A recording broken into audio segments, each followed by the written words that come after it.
Physics 502ની અંદર આપ સૌનું સ્વાગત છે। આપણે 502ની અંદર પહેલું ચેપ્ટર પૂરું કર્યું હતું મેક્રોસ્કોપી અને માઇક્રોસ્કોપી સ્ટેટ। એના પછી આપણે બીજું ચેપ્ટર આજે ચલાવવાનું છે કે સ્ટેટિસ્ટિકલ એન્સેમ્બલ। જેમ સ્ટેટિસ્ટિકલ સ્ટેટની વાત થઈ તે રીતના સ્ટેટિસ્ટિકલ એન્સેમ્બલ અહીંયા આપણે પ્રણાલીની વાત કરવાની છે। તો અહીંયા જે પ્રણાલી કેટલા કેનોનિકલ હોય, ગ્રાન્ડ કેનોનિકલ ને એ પ્રમાણે આપણે અહીંયા માઇક્રોસ્કોપી અને મેક્રોસ્કોપીના પ્રણાલી કયા પ્રકારની હોય એનો અભ્યાસ કરવાનો છે। તો આ બધી એન્સેમ્બલ હોય એની અંદર કેવું કે પ્રણાલી એટલે કે આપણે અલગ કરેલું તંત્ર, વાતાવરણ અને એની સાથે એને ધારો કે કોઈ એક પ્રાયોગિક શાળા એની અંદર આપણે કોઈ વસ્તુનો અભ્યાસ કર્યો તો એના માટે આપણે એ પ્રણાલી કહેવાય। તો એ પ્રણાલી અને બહારનું વાતાવરણ એની વચ્ચે શું હોય, વચ્ચે એક દિવાલ હોય તો એની અંદર ઉર્જાનું વિનિમય થાય એવું પ્રણાલી અને વાતાવરણમાં, અથવા અણુનું થાય એટલે અથવા દબાણનું કે કદનું થાય એટલે કે કોઈક વસ્તુનું શું અવર જવર થાય અથવા અવર જવર નહીં થતું તો કેવી પ્રણાલી છે એના ઉપર શું આધારિત હોય। તો અમુક પ્રણાલીમાં શું થશે, એનર્જી અવર જવર થશે, અમુકની અંદર અણુઓ અવર જવર થશે, અમુકમાં કશું અવર જવર નહીં થાય, બહારની વસ્તુ અંદર નહીં જઈ શકે અને અંદરની વસ્તુ બહાર નહીં જઈ શકે એવી પ્રણાલી પણ હોય। એટલે આ બધી પ્રણાલીનો આપણે અહીંયા અભ્યાસ કરવાનો છે કે કઈ પ્રણાલીમાં કેવી અવસ્થા હોય, શું ફેરફાર થઈ શકે। એટલે કે વાતાવરણની અંદર આપણે એક પ્રયોગશાળા તો એ આપણી એક પ્રણાલી કહેવાય। ઓકે, તો એનામાં આપણે સૌપ્રથમ તો માઇક્રો કેનોનિકલ એન્સેમ્બલની વાત કરવાની, કેનોનિકલ એન્સેમ્બલની વાત કરવાની કે માઇક્રોની। તો આ એક પ્રકારનું એવી સિસ્ટમ છે કે જે બાહ્ય પરિબળ સાથે શું હોય, સંબંધિત નથી। તો બહારના વાતાવરણ એટલે બહારનું જે પરિબળ હોય એનાથી શું હોય, સ્વતંત્ર નથી। ઓકે, તો આ સિસ્ટમને આપણે ક્લોઝ આઇસોલેટ સિસ્ટમ કહેવાય। એટલે કે એક શું કહેવાય, બંધ આઇસોલેટ એટલે અલગ કરેલું તંત્ર કહેવાય। શું કહેવાય, અલગ કરેલું તંત્ર જેને ચોક્કસ કદ, ઉર્જા અને કણની સંખ્યા હોય છે એમાં ચેન્જિંગ થશે નહીં, ઉર્જા અને કણની સંખ્યામાં ચેન્જિંગ થશે નહીં। એટલે સંભાવના ઘનતા ρ એ અશૂન્ય છે। વાસ્તવિક રીતના સંપૂર્ણ કરેલા તંત્ર અસ્તિત્વમાં નથી। આવું અલગ કરેલું તંત્ર આપણે અસ્તિત્વમાં નથી, પરંતુ આવું અહીંયા થાય છે એમ કે થોડું ઘણું તો ચેન્જિંગ થશે, પરંતુ વ્યવહારમાં આવું શક્ય ન હોય, પરંતુ આપણે એમાં ચેન્જિંગ બહુ સૂક્ષ્મ જોવા મળે એટલે આવું કહી શકાય કે એમાં ફેરફાર થતો જ નહીં। ઓકે, તો આંતરક્રિયા એનર્જી ડેલ્ટા ઈ એ હંમેશા થોડા પ્રમાણમાં હાજર હોય છે। પરિણામે આપણે શું કરવું પડે, અહીંયા ઈ ઉર્જા અને ડેલ્ટા ઈ એટલે જે ફેરફાર એની અંદર જ એ માઇક્રો કેનોનિકલ એન્સેમ્બલની ઉર્જા રહેલી હોય। એટલે કે માઇક્રો કેનોનિકલ એન્સેમ્બલ એ ઈ અને ઈ પ્લસ ડેલ્ટા ઈની વચ્ચે જ લેવામાં આવશે। ઓકે, તો એના પછી આપણે આકૃતિ દર્શાવી લેજો ક્યુ અને પી। તો એમાં જે એની વચ્ચે જે હશે ઈ અને ઈ પ્લસ ડેલ્ટા ઈની વચ્ચે એનર્જી અને કણ પાર્ટિકલની સંખ્યા એ બધું આપણે કેનોનિકલ એન્સેમ્બલની લેવામાં આવશે, માઇક્રો કેનોનિકલ એન્સેમ્બલની। ઓકે, તો આ જે ઉપરોક્ત આકૃતિ એ આપણે સિમ્પલ હાર્મોનિક ઓસિલેટરની ટ્રેજેક્ટરી દર્શાવે છે। તો એ ફેસની અંદર દર્શાવેલી છે। એટલે ઉપવલય ઈ ઉર્જાને અને કુલ ઉર્જા એની ઈનું સંરક્ષણ દર્શાવે છે, જ્યારે બાકીના પાર્ટિકલ્સ ઈ અને ઈ પ્લસ ડેલ્ટા ઈની વચ્ચે હોય છે। પરિણામે અનુરૂપે ફેઝ બિંદુઓ, ફેઝ પોઈન્ટ ચાલે ઉપવલયની વચ્ચે હોય છે, એટલે જે આ ઈ પ્લસ ડેલ્ટા ઈ એની વચ્ચે જ હોય છે। ઓકે, તો એની અંદર આપણે પૂછીએ કે કેનોનિકલ એન્સેમ્બલ એટલે શું, એની વ્યાખ્યા પણ આપણે આપી છે। અને વાયુનું લેવલ માપવું હોય, વાયુનું દબાણ, તો એને અહીંયા ટોરમાં માપવામાં આવે। શું આવે, ટોરમાં। પાસ્કલ હતું ને એ રીતના અહીંયા ટોર આવશે। ઓકે, જો ડેલ્ટા ઈનું મૂલ્ય નાનું લેવામાં આવે, એક ટોર બરાબર કેટલાની આપણે તમે ગૂગલમાં સર્ચ મારજો એટલે બધાના રિલેશન પણ મળી જશે તમને, તમારે જો જાણકારી માટે જોઈતા હોય તો જો ડેલ્ટા ઈનું મૂલ્ય નાનું લેવામાં આવે તો તે બે ઉપવલયો વચ્ચેની સપાટી પર નાની થતી જાય છે। જો ડેલ્ટા ઈ ટેન્ડ્સ ટુ 0 લેવા ઈ પ્લસ ડેલ્ટા ઈ એ જે ઉર્જા લેવલ લીધો તફાવત આપણે એ બહુ સૂક્ષ્મ 0 હોય લેવામાં આવે તો ઉપરની બંને સપાટી એકબીજા પર શું થાય, સંપાત થઈ જાય. તો માટે બંને વચ્ચેનો ફેરફાર જ ના આવે એટલે શૂન્ય મળે. તો આપણે કંઈ કેનોનિકલ ઉર્જા મળે જ ને માઇક્રોસ્કોપિક કેનોનિકલ એન્સેમ્બલની. તો E+E+ ડેલ્ટા Eની વચ્ચે આવેલા તમામ ફેઝ બિંદુઓ એક સાથે સમાન રીતના ઉદ્ભવે. સંભાવના ઘનતા C અથવા કોન્સ્ટન્ટ C મળે અથવા 0 મળે. શું મળે? 0 મળે. ઓકે. તો જો એનર્જીનું મૂલ્ય એ E+ ડેલ્ટા E કરતાં નાનું હોય એટલા માટે શું મળશે? C અથવા અહીંયા C શું હોય? અચળ સંખ્યા, ધારો કે 1 2 કે 3 4 એવી કોઈક સંખ્યા દર્શાવે. તો એ બધી કિંમતો નોર્મલાઇઝેશનની મદદથી મેળવી શકાય. તમને ખબર છે કોઈ પાર્ટિકલ્સ હોય તો એને નોર્મલાઇઝેશન કન્ડિશન લાગુ પડો તો એની પોઝિશન એટલે કે એની સ્થાન એટલે કે એની સંખ્યા કે એ બધું આપણે મેજર કરી શકાય. ઓકે. તો એના પછી આવે કેનોનિકલ એન્સેમ્બલ. કેનોનિકલ એન્સેમ્બલ એટલે શું, પહેલાં તો એ જાણવું જરૂરી. એટલે એના માટે કે ધારો કે થર્મોડાયનેમિક તંત્ર કેપિટલ એના સ્ટેટિસ્ટિકલ ગુણધર્મોનો અભ્યાસ કરવાનો છે. તો આપેલા તંત્રમાં ઘણી જ મોટી સંખ્યામાં કેપિટલ N તંત્ર એક સમાન આવેલા છે. કેટલા તંત્ર? કેપિટલ N તંત્ર યાદ રાખજો. ઓકે. કેપિટલ N તંત્ર. તો એ પ્રણાલીની દરેક સિસ્ટમ એ એના અંદર જે ઉષ્મા સોર્સ સાથે શું થશે? ઉત્સર્જિત થશે. એટલે તંત્રની અંદર જે સિસ્ટમ હોય એની અંદર જે આ તંત્ર આવેલા હોય એની વાત કરવાની. તો ઉષ્મા ઉદ્ગમ સ્થાનની હીટ કેપેસિટી એટલે કે ઉષ્મા આપણે ધારિતા નહીં કહેતા એ ગુજરાતીમાં. એટલે બહુ જ વધારે હોય. એટલે કે એનો જે ઉષ્માનો ફેરફાર એ બહુ જ વધારે હોય. ઉષ્મા કેપેસિટી એટલે ઉષ્મા જે ચેન્જિંગ કરવું એટલે કેપ્ચર કરવું એ વધારે હોય. ઓકે. તો પરિણામે તંત્રમાંથી જે ઉષ્મા ઉદ્ભવે છે એ ક્યાં જશે? ઉષ્મા તંત્ર તરફથી ઉષ્માનું પ્રવાહનું મૂલ્ય તેના તાપમાને બદલાતું નથી. અહીંયા ઉષ્માનો ફેરફાર થાય પણ અહીંયા તાપમાન બદલાતું નહીં. તો પહેલાં તો તમને ખબર હોવી જોઈએ તાપમાન અને ઉષ્મામાં ફેરફાર શું હોય એ તો ખબર હોવી જોઈએ. તાપમાન અને ઉષ્મા બંને તમે માપો. ઓકે. બંને ગરમી જ બતાવે ને. તાપમાન એ ગરમી, ઉષ્મા પણ એક પ્રકારની ગરમી જ છે ને, ઉર્જા. તફાવત હોય એમ. એટલે તાપમાન એ તમારે એક્સટર્નલ એનર્જી દર્શાવે. ઉષ્મા એ ઇન્ટરનલ ને એક્સટર્નલ બંને આવશે. ઓકે. એટલે આંતરિક ઉર્જા અને બાહ્ય ઉર્જા આવશે. પેલામાં ખાલી બાહ્ય તાપમાન, બાહ્ય ગરમી જ આવે. જે વસ્તુ તંત્ર એટલે પ્રણાલી હોય એની બહારનું તાપમાન હોય, અંદરનું ન હોય. તાપમાન એ ગરમી એ બહારની ગરમી હોય એને એ તાપમાન કહેવાય. પણ એ અંદરની ઉર્જા અને બહારની ઉર્જા બંને ભેગી થાય એટલે આપણે ઉષ્મા મળશે. ઓકે. એટલો તફાવત છે. ખાલી પેલામાં ઉષ્મા વધારે હોય આ તાપમાન કરતાં. એટલે કે તાપમાન બદલાતું નથી અહીંયા ઉષ્મામાં ફેરફાર થાય કારણ કે એમાં ઇન્ટરનલ ચેન્જિંગ થાય. પ્રણાલી અંદર, બહાર નથી થતું. એટલે બહારનું તાપમાન તો સમાન જ રહેવાનું. એટલે તંત્ર એ માઇક્રો કેનોનિકલ પ્રણાલીના સંપર્કમાં છે. તો એન્સેમ્બલની દિવાલો કે જે એકબીજાથી અલગ કરેલ છે ત્યાંથી આપણે કીધું હતું કે માઇક્રોસ્કોપી કેનોનિકલ એન્સેમ્બલ એટલે આઇસોલેટ કરેલું કહેવાય, એટલે અલગ કરેલું તંત્ર. તો આવી દિવાલોને શું હોય? ડાયથર્મલ વોલ્સ કહે છે. એટલે કે આવા પ્રકારની દિવાલમાંથી ઉષ્માનું વહન શક્ય બને છે પરંતુ દ્રવ્યમાનની આપ-લે થઈ શકતી નથી. કે જે ઉષ્માનો ઉષ્મા અંદર અવર જવર થશે એક તંત્રથી બીજે તંત્ર, પરંતુ એનું જે દ્રવ્યમાન એમાં ચેન્જિંગ થશે નહીં. એટલે કે એના પાર્ટિકલ બદલાશે નહીં એક તંત્રથી બીજા તંત્ર. તો એને આ પ્રકારના એન્સેમ્બલને આપણે કેનોનિકલ એન્સેમ્બલ કહેવાય. કેનોનિકલ એન્સેમ્બલ કે જેની અંદર ઉષ્માનો શું થાય? ફેરફાર થશે, બાકી બીજા જે દ્રવ્યમાન એનો ફેરફાર થશે નહીં. તો એને આપણે કેનોનિકલ એન્સેમ્બલ કહેવામાં આવે છે.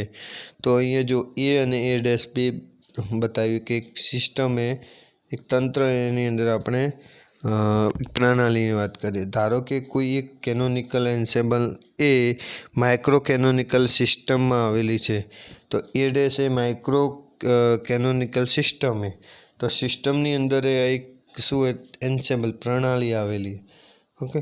તો એ ડેશ એ સિસ્ટમ है જ્યારે એ એન્સેમ્બલ છે, તો એન્સેમ્બલ કરતાં એ સિસ્ટમ કેવી હશે, મોટી હશે। તો એની દિવાલ એવી છે કે જે એ અને એ ડેશ વડે ઉર્જાનો વિનિમય થતો રહે છે। અહીંયા ઉષ્માનો વિનિમય થાય એટલે ઉર્જાનો વિનિમય જ કહેવાય। તો આપેલ માઇક્રો કેનોનિકલ એન્સેમ્બલ એ અલગ કરેલું છે જેથી તેની ઉર્જા E0 અચળ છે।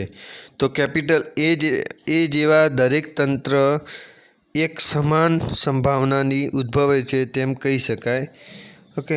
તો અહીંયા જે આપણે જે એ અને એ ડેશ દર્શાવેલો, તો એ ડેશ તંત્રને કરસ્પોન્ડિંગ અને આમાં એકબીજાના જે વચ્ચે એક લાઈન આવી, એ ડેશ એ અને એ ડેશ વચ્ચે એક લાઈન, તો એ લાઈન છે એ આપણે શું દર્શાવે, એક દિવાલ હે, તો એની અંદર એથી એ ડેશ અને એ ડેશથી એમાં એ ડેશથી એથી એ ડેશ તરફ શું થશે, ઉષ્માનો વિનિમય થાય। તો આ એક પ્રણાલીને આપણે કેનોનિકલ સિસ્ટમ પ્રણાલી એન્સેમ્બલ કહેવામાં આવે, ઓકે। અને જે અલગ કરેલા તંત્રમાં આપણે એનો અભ્યાસ કરીએ એટલા માટે એને માઇક્રો કેનોનિકલ એન્સેમ્બલ કહેવામાં આવે। એના પછી alternative method for the derivation of canonical ensemble, એટલે કે કેનોનિકલ એન્સેમ્બલની તારવવાની વૈકલ્પિક પદ્ધતિ। તો આપણે આ કેનોનિકલ એન્સેમ્બલને વૈકલ્પિક રીતના કઈ રીતના આપણે સાબિત કરી શકાય મેથેમેટિકલી, તેનો વાત કરીએ। ધારો કે કોઈ એક એન્સેમ્બલમાં સ્મોલ એન જેટલી સિસ્ટમ આવેલી છે, એટલે એ ડેશ હતું ને એન જેટલી સિસ્ટમ, તો એન જગ્યાએ ટોટલ એન સિસ્ટમો હોય, તો દરેક સિસ્ટમની અંદર શું હશે, પાછા એક નાનો વોલ હશે, ડાયાફર્મિક વોલ હશે, ડાયાફર્મિક વોલ, કેવો ડાયાફર્મિક વોલ, જે એ અને એ ડેશ વચ્ચે અંદરના ભાગમાં, તો સિસ્ટમની અંદર આપણે લીધું હતું એ, તો એ હશે દરેકમાં, માટે એનર્જી એક્સચેન્જ થઈ શકશે અંદર, પરંતુ દ્રવ્યમાન એક્સચેન્જ થઈ શકતું નથી। કેનોનિકલની વ્યાખ્યા પૂછે, કેનોનિકલ એન્સેમ્બલ એટલે શું, તો કે એનર્જી એક્સચેન્જ થઈ શકે પરંતુ દ્રવ્યમાન એક્સચેન્જ ન થઈ શકે તેવા એન્સેમ્બલને આપણે કેનોનિકલ એન્સેમ્બલ કહેવામાં આવે છે, એટલું યાદ રાખો। હવે ધારો કે સ્ટેટ 1માં આવેલા સિસ્ટમની સંખ્યા N1 છે, સ્ટેટ 1 એટલે કે એ ડેશ આપણે 1 લીધું, તેની અંદર સિસ્ટમ કેટલી છે, N1 है, ઉર્જા E1 है। સ્ટેટ 2ની અંદર N2 આપણે સિસ્ટમ છે, એ સિસ્ટમની અંદર ઉર્જા કેટલી, E2 है। તો દરેક સિસ્ટમની ઉર્જાઓ બદલાશે સ્ટેટ વાઇઝ, ઓકે। સ્ટેટ એટલે તંત્ર કહેવાય, તંત્રની અંદર સિસ્ટમ હોય, સિસ્ટમ એટલે પ્રણાલી કહો તોય ચાલશે। એટલે કેપિટલ એન જેટલા વિભાગોમાં કુલ ઉર્જા ઈની વહેંચાયેલી હોય, તો એન બરાબર સિગ્મા એનઆઈ થશે, તો અહીંયા એનઆઈ સિગ્મા એનઆઈ ઈઆઈ બરાબર એન, એવરેજ એનર્જી ઈ મળશે। સમીકરણ નંબર 2, સમીકરણ 1માં આપણે ટોટલ સ્ટેટની વાત કરી, ઓકે। એકવાર જોઈ લો, કશું સ્ટેપમાં ખબર ન પડે તો બોલતા રહેજો, લખતા પણ રહેજો। સમીકરણ 1 આપણે દર્શાવ્યું, આ સમીકરણ 2, ઓકે। અહીંયા સુધી કંઈ તકલીફ નથી, તમને હોય તો વોટ્સઅપમાં મને મેસેજ કરજો। જ્યાં આ જે એવરેજ ઈ એ સિસ્ટમ દીઠ ઉર્જા દર્શાવેલી છે, દરેક ઉર્જા સિસ્ટમ દીઠ આપણે કેટલી ઉર્જા અહીંયા છે એ દર્શાવેલી છે। તો સમીકરણ 1માં કેટલા પ્રકારે ઉર્જાની વહેંચણી કરી શકાય તે નોંધીશું। તો અહીં કેપિટલ એન જેટલા કુલ સિસ્ટમની અંદર સ્ટેટ 1માં N1 જેટલા સિસ્ટમની ગોઠવણી કરી શકે, તે પ્રમાણે સ્ટેટ 1માં એન પ્રકારે ગોઠવણી થઈ શકે, એ માટે બીજી સ્ટેટમાં N-1 પ્રકારે અને ત્રીજી સ્ટેટમાં N-2। જ્યારે પહેલી સ્ટેટમાં એન પ્રકારે આપણે ગોઠવણી કરીએ તો બીજા સ્ટેટમાં શું હશે, N- એના કરતાં એક ઓછી ગોઠવણી, કારણ કે પહેલા સિસ્ટમમાં થઈ ગઈ એના કરતાં એક ઓછી હશે। ત્રીજામાં 2 થઈ ગઈ એટલે ત્રીજામાં N-2 હશે, 3 થઈ ગઈ એટલે ચોથામાં N-, એટલે એ રીતના એનઆઈ સ્ટેટ હોય તો એમાં શું હશે, Ni-1, તો માઇનસ માઇનસ પ્લસ થશે, એટલે કેપિટલ N- NI+1 પ્રકારે ગોઠવણી થઈ શકે। ઓકે, એના પછી પરિણામે જે કુલ શક્ય ગોઠવણી કેટલી હશે? પહેલામાં કેપિટલ એન, બીજામાં n-1, એટલે ટોટલ ni સ્ટેટ એ તો n-ni+1 જેટલી થશે। એટલે ટોટલ ઉપર શક્ય ગોઠવણીની સંખ્યા કહીએ તો એના બરાબર શું થશે? n-1, n-2, n-n1, અહીંયા પહેલાં તો 1 આવશે, n1, n2 એ રીતના છેલ્લે 1 સુધી જશે। ક્યાં સુધી જશે? 1 સુધી। એના નીચે પણ એ રીતના આવશે। તો તમે જેટલા વડે આ ઉપરને ગુણ્યા n-n1, n-n1+1, n-n2+2, -3, 2, 1 ઉપર વડે ગુણ્યા એટલા વડે ભાગવા પડે। તો આ તમે જે n-1, n-2, n-ni+1 है તો ni+1 है એની જગ્યાએ આ વધારાનું પદ વડે ગુણ્યા ને ભાગ્યા આવું ઇક્વેશન મળશે તમને। ઓકે, તો આ સ્ટેટ 1માં રહેલી n1 સિસ્ટમ એક જ જેવી છે, એટલે આવી આ સિસ્ટમની અંદરોઅંદર થતો ફેરફાર એ અલગ પ્રકારનો આપતો નથી અને પરિણામે શક્ય પ્રકારોની સંખ્યામાં n1 થશે। આથી આ આપણે n1ને કરસ્પોન્ડિંગ આપણે એને ગુણાકારને ગુણ્યા અને ભાગ્યા એટલે n1ને કરસ્પોન્ડિંગ બધું ફેરફાર લઈ શકાય એટલા માટે। તો સ્ટેટ 1માં જે રહેલા જુદા જુદા પ્રકારોને સિલેક્શન કેપિટલ એનમાંથી n1 સંખ્યાનું સિલેક્શન કઈ રીતના કરી શકાય? તો આપણે જો n1 વડે ગુણ્યા તો છેલ્લે 1 આવ્યું એટલે n ફેક્ટોરિયલ ઉપર થશે ટોટલ કેપિટલ n ફેક્ટોરિયલ, કેમ કે 1 સુધી ગયું। નીચે જુઓ સ્મોલ n ફેક્ટોરિયલ થશે। કઈ રીતના? તો જે પાછળના હશે બધા શું હશે? n1ને કરસ્પોન્ડિંગ હશે તો n1 ફેક્ટોરિયલ થશે। ઓકે, અને આ જો n-n1, n-n1+1 તો આ બધા n1 તો n1 આવી આવશે, n-n1 ફેક્ટોરિયલ થશે, n-n1 ફેક્ટોરિયલ, n1 ફેક્ટોરિયલ નીચે થાય। ઓકે, એમાં બધી ખબર પડી? પહેલાં શું આવશે? n-n1 ફેક્ટોરિયલ અને બીજામાં આવશે n1 ફેક્ટોરિયલ, છેલ્લે જે 1, 2, 3 આવશે એ રહ્યા બધા। એટલે હવે આ જે બાકીના n-n1 જેટલી સિસ્ટમના ની જગ્યાએ આપણે n2 એટલે સ્ટેટ 2ની વાત કરીએ તેની અંદર શું આવશે? ઉપર જે n લખ્યું કેપિટલ એની જગ્યાએ કેપિટલ n-1 ફેક્ટોરિયલ આવશે, ભાગાકારમાં n2 ફેક્ટોરિયલ અને n-n1 ફેક્ટોરિયલ આવશે। એ જ રીતના જુદા જુદા સ્ટેટ n1, n2, n સિસ્ટમના મૂલ્યોના પ્રકારની વાત કરીએ તો શું થશે? ઉપર n1 factorial capital n factorial ભાગ્યા n1 ફેક્ટોરિયલ, પછી શું આવશે બીજામાં? Capital n-n1 factorial. ઓકે, હવે ગુણાકારમાં ઉપર થશે n-1 ફેક્ટોરિયલ, નીચે શું આવશે? n-n1 factorial.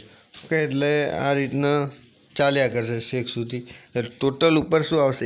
n factorial, n-1 factorial, n-2, આ સ્મોલ નહીં આવે, કેપિટલ n આવશે। ઉપર જોઈ લો, થોડું લખવામાં ભૂલ થઈ જાય, થોડો સુધાર કરી દેજો। તો ઉપર ટોટલ શું થશે? n ફેક્ટોરિયલ થશે। કેટલા થશે? n factorial. અને નીચે શું થશે? n1 factorial, n2 factorial, n3 factorial અને nn ફેક્ટોરિયલ।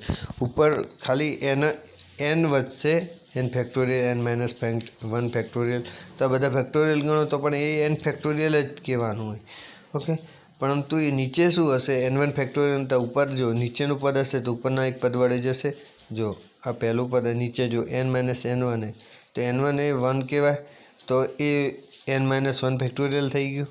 તો n-1 ફેક્ટોરિયલમાં આને ફેરવી શકાશે, તો n-1 ફેક્ટોરિયલ કહીએ ફેરવીએ તો n-1 ફેક્ટોરિયલ ઉપર નીચે જતો।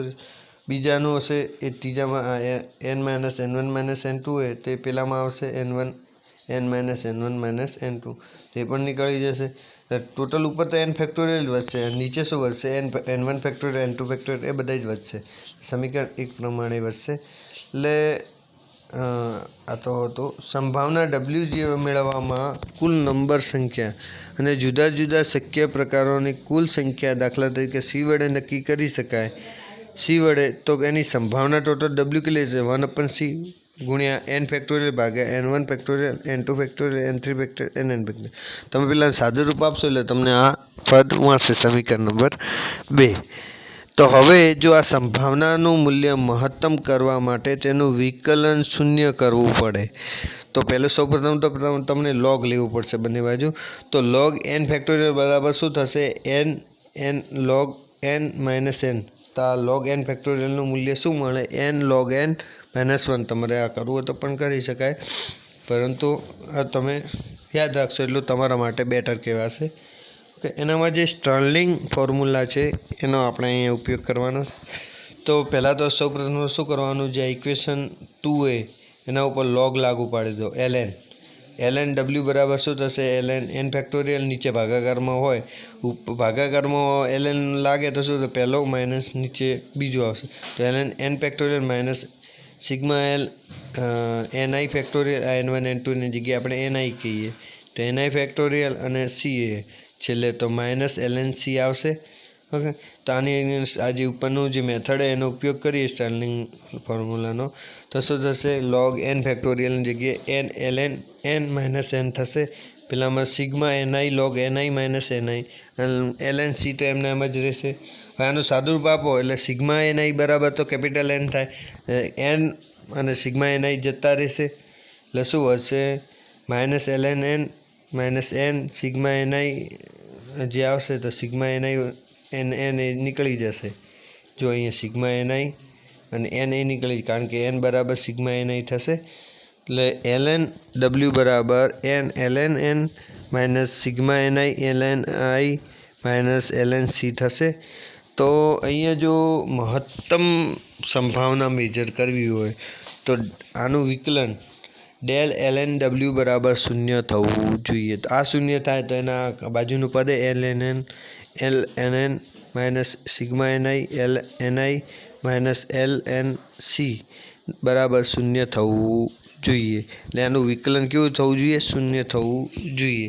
ઓકે, તો આનું વિકલન લઈ લઈએ. Del n ln n minus sigma ni ln ni minus ln c બરાબર 0.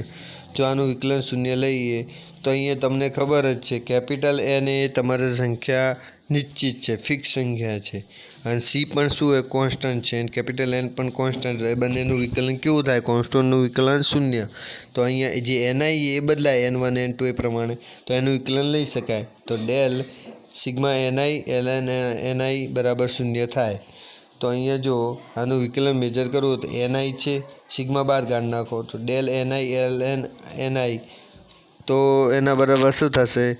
તો આ આખું પદ એનું વિકલન કરીએ એટલે પહેલું શું થશે? ln ni પડ્યું રહે ગુણાકારનો નિયમ, તો niનું વિકલન શું થશે? ડેલ ni થશે. એટલે ડેલ ni એ વિકલન દર્શાવે niનું, અને ln ni પહેલા પદમાં અલગ છે, બીજા પદમાં ni અલગ છે, અને વિકલન કેનું થશે? ln niનું વિકલન કરો. lnનું વિકલન શું થાય? ln x હોય અથવા log xનું વિકલન શું થાય? 1/x into dx. તો અહીંયા એવું આવશે 1/n factorial into del ni factorial. તો અહીં નીચે ni ફેક્ટોરિયલ આવશે. તો પહેલાંમાં શું થશે?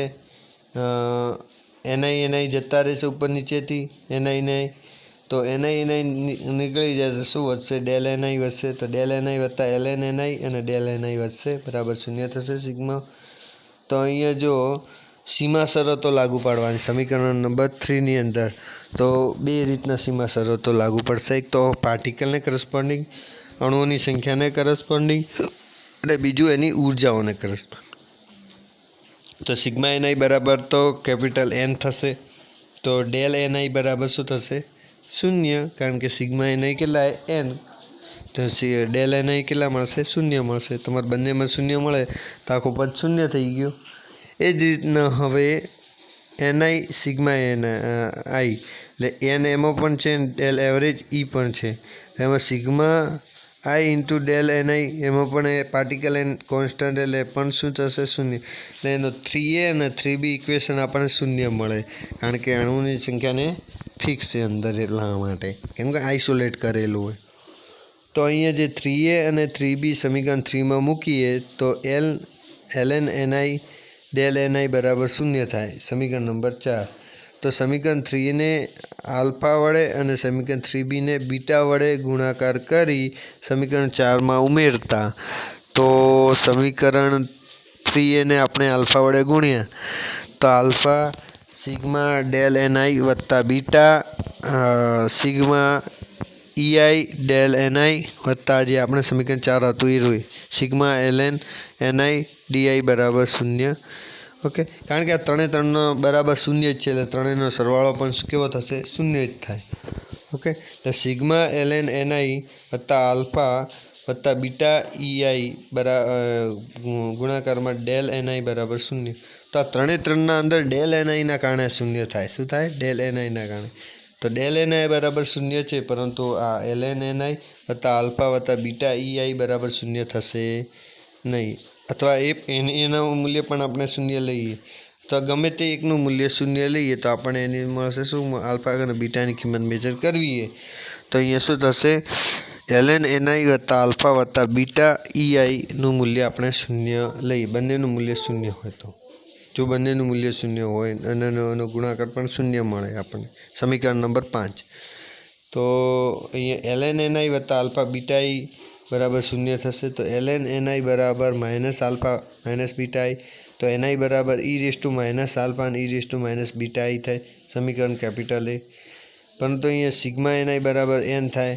તો n બરાબર શું થશે? હવે સિગ્મા લઈ લઈએ બંને બાજુ તો અહીંયા સિગ્મા પણ આવશે. તો સિગ્મા આલ્ફા અને બીટા I. તો અહીંયા જો આલ્ફા કોમન નીકળશે અને sigma beta I capital N સંખ્યા મળી ગઈ આપણને. તો પાર્ટિકલની સંખ્યા અહીંયા સ્ટેટિસ્ટિકલ મિકેનિક્સમાં કઈ રીતના મેજર કરવી? તો આ ઇક્વેશન કેપિટલ B પ્રમાણે આપણને અણુઓની સંખ્યા આવશે કેનોનિકલ એન્સેમ્બલની અંદર.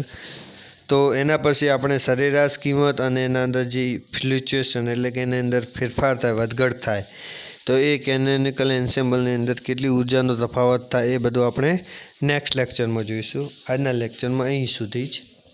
એમાં કશું ખબર ન પડ્યું હોય તો તમે મને વોટ્સઅપમાં જાણ કરી શકો. ઓકે.